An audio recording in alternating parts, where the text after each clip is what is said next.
sports page with the Orlando Sentinel and FM 96.9 The Game's Mike the Bulldog Bianchi. On JRR.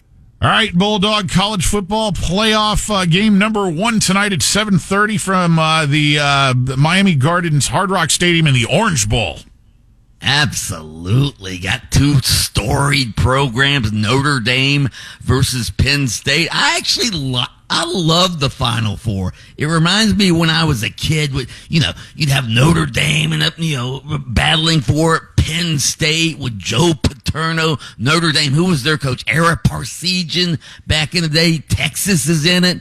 Darryl Royal, remember him? The legend from Texas. Man. You know what? Out of all the people he just named, maybe I'm just young, but I'm not. All I knew was Joe Paterno. You don't know Darryl Royal? No. Oh, my God. Bulldog, if it makes you feel better, I'm on the same page as you, buddy. I'm right there with you. There you go. Ohio State, Woody Hayes. Remember just him? deck somebody running by on the opposing team. Yeah, right. Yeah. In Jacksonville, no less. Right. When he did it.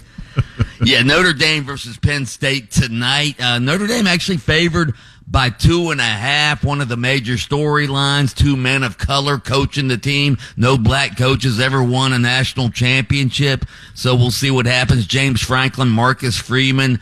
Penn State, even though they played well throughout the playoffs, they have, they beat SMU and Boise State. So they've sort of had an easy path to get here as far as some of the other playoff teams. Notre Dame sort of the darling here because Marcus Freeman, their coach, looks like he's about 25 years old.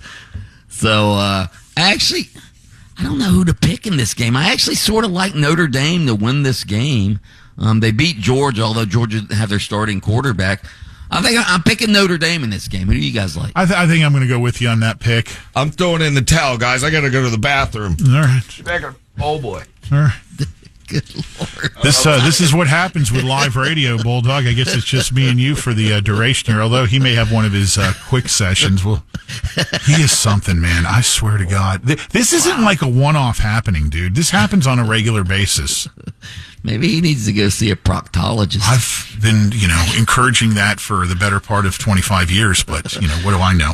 All right, what else we got going on there, Doggy? What else we have going on tonight? Paolo Banchero may make his return to the Magic lineup tonight. He was a full participant in practice yesterday. The Magic take on the Minnesota Timberwolves tonight. They're not saying for sure that Paolo's going to return. If not tonight, it will likely be tomorrow night when the Magic take on the Milwaukee Bucks.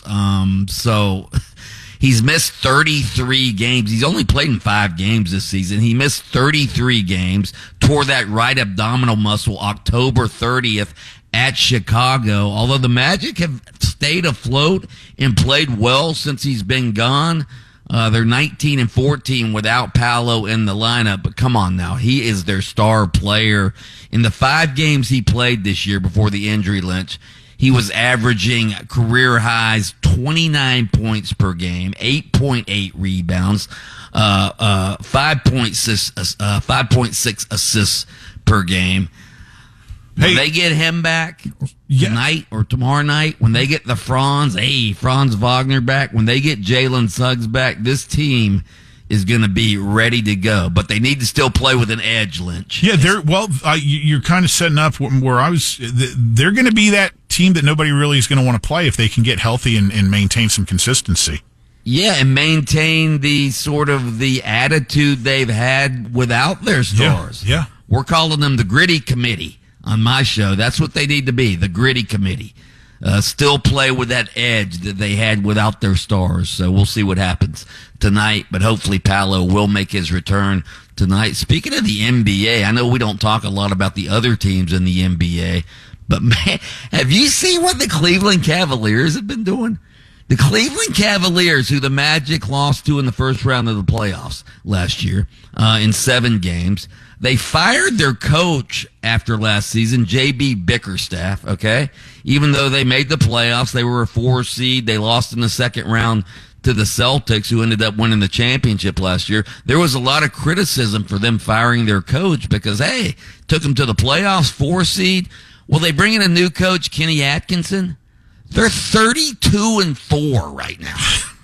32-4. They beat Oklahoma City, which was the best team in the West last night.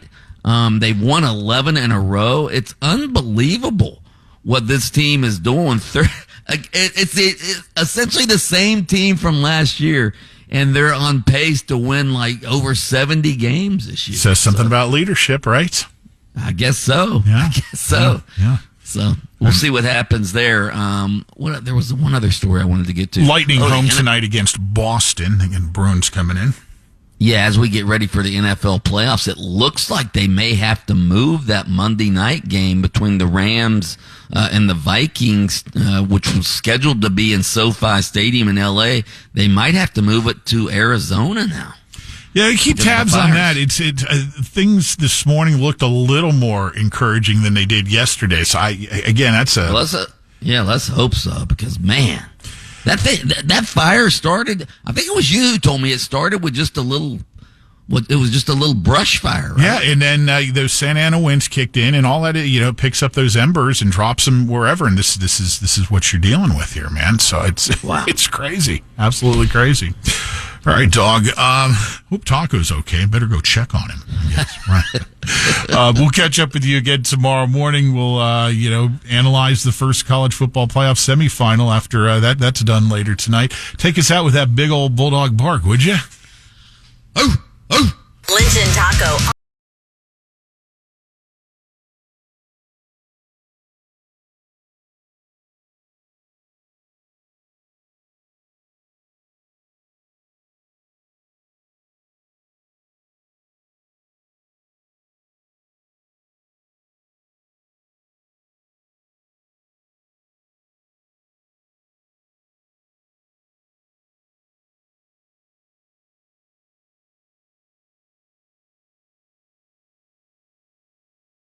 On demand. Download the iHeartRadio app. Safe Touch Secure.